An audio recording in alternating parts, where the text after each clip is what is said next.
আসসালামু আলাইকুম। ডিফেন্স সার্কেলের পক্ষ থেকে আপনাদের আবার স্বাগত জানাচ্ছি। তো বন্ধুরা, আজকে আবার একটি নতুন সার্কেল নিয়ে আপনাদের মাঝে উপস্থিত হলাম। তো সার্কেলটি হচ্ছে বাংলাদেশ নৌবাহিনী সরকারি চাকরি, মানে বাংলাদেশ নৌবাহিনী 2025 সালে যে বেসরকারি যে সার্কুলারটি প্রকাশ হওয়ার কথা ছিল, সেই সার্কুলারটি কিন্তু অলরেডি প্রকাশ হয়ে গেছে। তো আজকের এই ভিডিওতে কিন্তু সেই সার্কুলার নিয়ে বিস্তারিত আলোচনা করা হবে। তাই ধৈর্য সহকারে সম্পূর্ণ ভিডিওটি সবাইকে দেখার অনুরোধ রইল। যারা যারা এই যে বাংলাদেশ নৌবাহিনী এই যে বেসামরিক পদে আবেদন করবেন, অবশ্যই আমাদের ডিফেন্স সার্কেলের মাধ্যমে কিন্তু ঘরে বসে নির্ভুলভাবে আবেদন করে নিতে পারবেন। তার জন্য এই যে স্ক্রিন হোয়াটসঅ্যাপ নাম্বারটা দেখতে পাচ্ছেন 01835874030, এই হোয়াটসঅ্যাপে যোগাযোগ করবেন যে ভাই আমি এই সার্কুলার এই পদটিতে আবেদন করতে চাচ্ছি। আপনি যোগাযোগ করলে ঘরে বসে নির্ভয়ে আবেদন করে নিতে পারবেন। যারা আমাদের ডিফেন্স সার্কুলার ফেসবুক পেজ থেকে ভিডিও ডিসক্রিপশন অবশ্যই ফেসবুক পেজটি ফলো দিয়ে রাখবেন, এবং যারা আমাদের ইউটিউব চ্যানেল থেকে ভিডিও ডিসক্রিপশন অবশ্যই ইউটিউব চ্যানেলটি সাবস্ক্রাইব করে রাখবেন, যাতে পরবর্তী কোনো নিয়োগের ভিডিও আপলোড হওয়ার সাথে সাথে আপনাদের কাছে নোটিফিকেশন চলে যায়। আমাদের কিন্তু অন্য একটি ইউটিউব চ্যানেল এবং ফেসবুক পেজ আছে, সেটা হচ্ছে গভর্নমেন্ট অ্যান্ড প্রাইভেট জবস।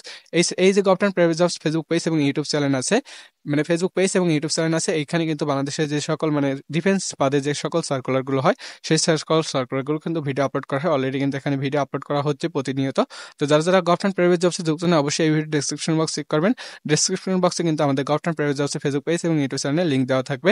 তো আসুন আমরা এখন মূল সার্কুলার ফিরে যাই। তো সার্কুলারটির এই হচ্ছে গণপ্রজাতন্ত্রী বাংলাদেশ সরকার যে বাংলাদেশ নৌবাহিনীর নতুন যে বেসামরিক নিয়োগ বিজ্ঞপ্তি, মানে সার্কুলারটি কিন্তু প্রকাশ হয়েছে 6 মার্চ 2025।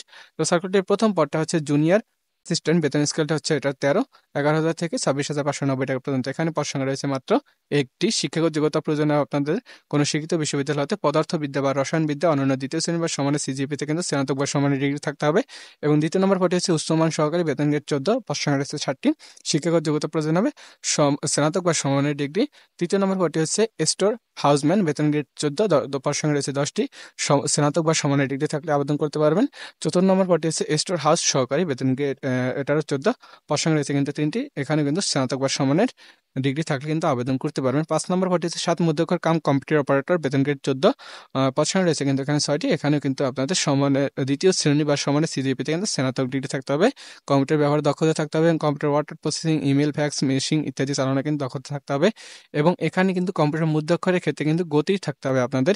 ইংরেজিতে কিন্তু মানে ইংরেজি প্রতি মিনিটে 30 শব্দ, এবং বাংলা কিন্তু প্রতি মিনিটে কিন্তু 20 শব্দ, এবং 7 মুদ্রাক্ষরের ক্ষেত্রে কিন্তু সর্বনিম্ন গতি থাকতে হবে প্রতি মিনিটে 70 শব্দ ইংরেজিতে, এবং বাংলায় কিন্তু 45 শব্দ। তাহলে কিন্তু আপনারা 5 নম্বর পার্টিতে আবেদন করতে পারবেন।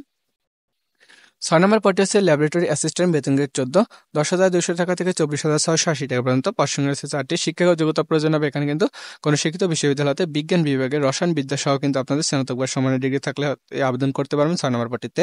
7 নম্বর পদটি হচ্ছে সহকারী এক্সট্রামিনার, বেতন গ্রেড হচ্ছে 14, 10,000 দুঃখিত, এখানে বেতন গ্রেড হচ্ছে কিন্তু 14, পদ সংখ্যা রয়েছে কিন্তু 3টি। শিক্ষাগত যোগ্যতা প্রয়োজন হবে কোনো শিক্ষিত বিশ্ববিদ্যালয়তে রসায়ন বিদ্যা বা পদার্থবিদ্যা বা গণিত বিষয় সহ কিন্তু বিজ্ঞান বিভাগ থেকে কিন্তু আপনাদের সমানের সমানের দ্বিতীয় শ্রেণী বা সমানের সিজিপিতে কিন্তু স্নাতক ডিগ্রি থাকলে আবেদন করতে পারবেন।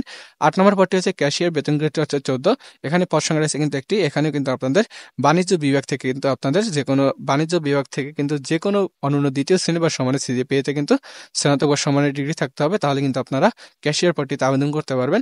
9 নম্বর পদটি হচ্ছে ল্যাবরেটরি অ্যাসিস্ট্যান্ট, বেতন গ্রেডটা হচ্ছে 14, পদ সংখ্যা রয়েছে এখানে 4টি। শিক্ষাগত যোগ্যতা প্রয়োজন এখানে কিন্তু উচ্চ মাধ্যমিক সার্টিফিকেট পরীক্ষা উত্তীর্ণ সহ কিন্তু কোনো স্বীকৃত ইনস্টিটিউট বা প্রতিষ্ঠান হতে কিন্তু ল্যাবরেটরি বিজ্ঞানী কিন্তু ডিপ্লোমা থাকতে হবে, তাহলে কিন্তু আপনারা 9 নম্বর পদটিতে আবেদন করতে পারবেন। 10 নম্বর পদটি হচ্ছে নার্স, বেতন গ্রেড হচ্ছে 14, এটার কিন্তু পদ সংখ্যা রয়েছে এখানে 4টি। শিক্ষাগত যোগ্যতা প্রয়োজন হবে কিন্তু মাধ্যমিক স্কুল সার্টিফিকেট, মানে এসএসসি পাস করলে আবেদন করতে পারবেন, এবং কোনো স্বীকৃত নার্সিং কলেজ বা ইনস্টিটিউট হতে কিন্তু 3 বছরের বছরে কিন্তু নার্সিং ডিপ্লোমা থাকতে হবে কিন্তু আপনাদের নার্স পদটিতে আবেদন করতে হলে 3 বছর কিন্তু নার্সিং এবং ডিপ্লোমা থাকতে হবে নার্সিং এর উপরে, তাহলে কিন্তু আপনারা 10 নম্বর নার্স পদে আবেদন করতে পারবেন।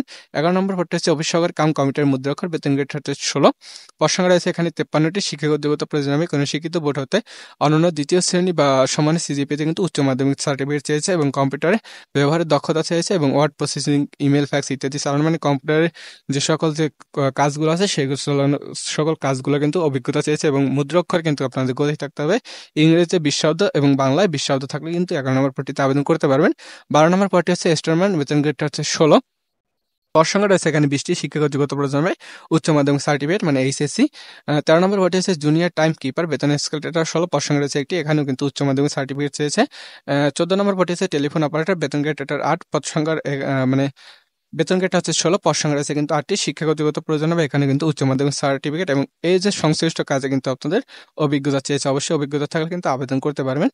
14 নম্বর গেল। 15 নম্বর পদটি হচ্ছে মুয়াজ্জিন, বেতন গ্রেডটা হচ্ছে 16, পদ সংখ্যা রয়েছে একটি, শিক্ষাগত যোগ্যতা প্রয়োজন হবে কোনো শিক্ষিত বোর্ড হতে কিন্তু আলিম পরীক্ষায় উত্তীর্ণ হতে হবে, তাহলে কিন্তু আপনারা 15 নম্বর পদটিতে আবেদন করতে পারবেন। 16 নম্বর পদটি হচ্ছে ডাক রুম টেকনিশিয়ান, বেতন স্কেল হচ্ছে 16, এখানে পদ সংখ্যা রয়েছে একটি, এখানে কিন্তু উচ্চ মাধ্যমিক সার্টিফিকেট এবং 3 বছরের অভিজ্ঞতা চেয়েছে। 17 নম্বর পদটি হচ্ছে কম্পোজিটর, বেতন গ্রেড 16, এখানে পদ সংখ্যা রয়েছে একটি, শিক্ষাগত যোগ্যতা প্রয়োজন হবে উচ্চ মাধ্যমিক সার্টিফিকেট এবং 3 বছরের অভিজ্ঞতা চেয়েছে।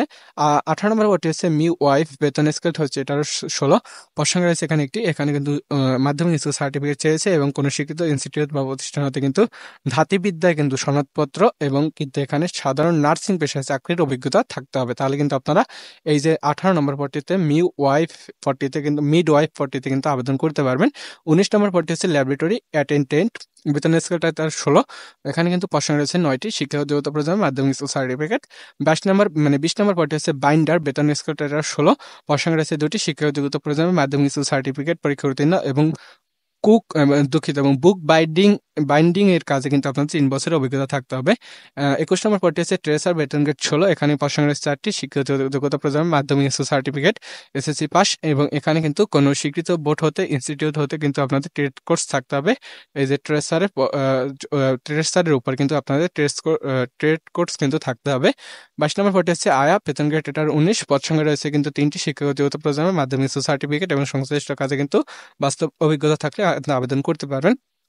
23 নম্বর পদটি হচ্ছে এমটি ক্লিনার, বেতন গ্রেডটা হচ্ছে এটারও 19, পদ সংখ্যা রয়েছে একটি, শিক্ষাগত যোগ্যতা প্রয়োজন হবে অষ্টম শ্রেণী মানে অষ্টম পাশ করলে কিন্তু আবেদন করতে পারবেন, অষ্টম শ্রেণী বা জুনিয়র স্কুল সার্টিফিকেট মানে অষ্টম শ্রেণী পাশ করলে কিন্তু এমটি ক্লিনার পদটিতে আবেদন করতে পারবেন এবং সংশ্লিষ্ট কাজে কিন্তু বাস্তব অভিজ্ঞতা থাকতে হবে।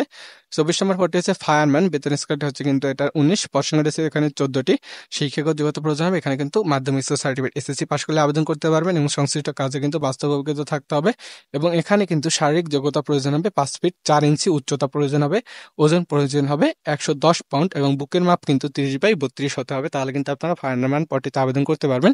25 নম্বর পদটি হচ্ছে অফিস সহায়ক, বেতন গ্রেড হচ্ছে এটা 2, গ্রেড 2, বেতন গ্রেড 20, কিন্তু এখানে পদ সংখ্যা রয়েছে 16, শিক্ষাগত যোগ্যতা প্রয়োজন মাধ্যমিক স্কুল সার্টিফিকেট। 26 নম্বর পদটি হচ্ছে লস্কর, বেতন গ্রেডটা হচ্ছে 20, এখানে পদ সংখ্যা রয়েছে একটি, শিক্ষাগত যোগ্যতা প্রয়োজন অষ্টম শ্রেণী পাস এবং বাস্তব অভিজ্ঞতা। 27 নম্বর পদটি হচ্ছে ওয়ার্ড বয়, বেতন স্কেলটা এটা 20, পদ সংখ্যা রয়েছে 3টি, অষ্টম শ্রেণী পাস করলে আবেদন করতে পারবেন। 28 নম্বর পদটি হচ্ছে ফিল্ড হেলথ ওয়ার্কার, বেতন গ্রেড এটা 20, পদ সংখ্যা রয়েছে একটি, অষ্টম শ্রেণী পাস করলে আবেদন করতে পারেন এবং অভিজ্ঞতা চেয়েছে। 29 নম্বর পদটি হচ্ছে অধ্যক্ষ শ্রমিক, বেতন স্কেলটা 20, পদ সংখ্যা রয়েছে কিন্তু এখানে 49টি, অষ্টম শ্রেণী পাস করলে আবেদন করতে পারবেন। করপ, বেতন স্কেলটা হচ্ছে 20, পদ সংখ্যা রয়েছে এখানে 17টি, অষ্টম শ্রেণী পাস করলে আবেদন করতে পারবেন এবং সংশ্লিষ্ট কাজে কিন্তু অভিজ্ঞতা থাকতে হবে। 31 নম্বর পদটি হচ্ছে ওয়াশারম্যান, বেতন স্কেলটা হচ্ছে 20, এখানে কিন্তু পদ সংখ্যা রয়েছে 2টি, ওয়াশারম্যানে কিন্তু পদ সংখ্যা রয়েছে কিন্তু 2টি, বেতন স্কেলটা হচ্ছে 20, অষ্টম শ্রেণী পাস করলে কিন্তু আবেদন করতে পারবেন এবং সংশ্লিষ্ট কাজে কিন্তু বাস্তব অভিজ্ঞতা থাকতে হবে। 32 নম্বর পদটি মানে এই সার্কুলারটির সর্বশেষ পদটা হচ্ছে বারবার, বেতন স্কেলটা হচ্ছে 20, পদ সংখ্যা রয়েছে এখানে একটি, অষ্টম শ্রেণী পাস করলে আবেদন করতে পারবেন এবং সংশ্লিষ্ট কাজে কিন্তু বাস্তব অভিজ্ঞতা থাকতে হবে। তো এই সার্কুলারটি কিন্তু সর্বমোট পদ রয়েছে 252টি। তো এই সার্কুলারটিতে আবেদন করার জন্য আমাদের ডিফেন্স সার্কুলার হোয়াটসঅ্যাপ মেসেজ করবেন, আবেদন করার জন্য অবশ্যই ডিফেন্স সার্কুলারের মাধ্যমে কিন্তু আপনারা আবেদন করে নিতে পারবেন। তার জন্য এই যে স্ক্রিন হোয়াটসঅ্যাপ নাম্বারটা দেখতে পাচ্ছেন 01835874030, এই হোয়াটসঅ্যাপে যোগাযোগ করবেন যে ভাই আমি এই সার্কুলারটি এই পদটিতে আবেদন করতে যাচ্ছি, আপনি যোগাযোগ করলে ঘরে বসে নির্ভুলভাবে আপনার আবেদনটি করে নিতে পারবেন। তো ধন্যবাদ সবাইকে, ভালো থাকবেন, দেখা হবে একটি নতুন সার্কুলার নিয়ে। আল্লাহ হাফেজ।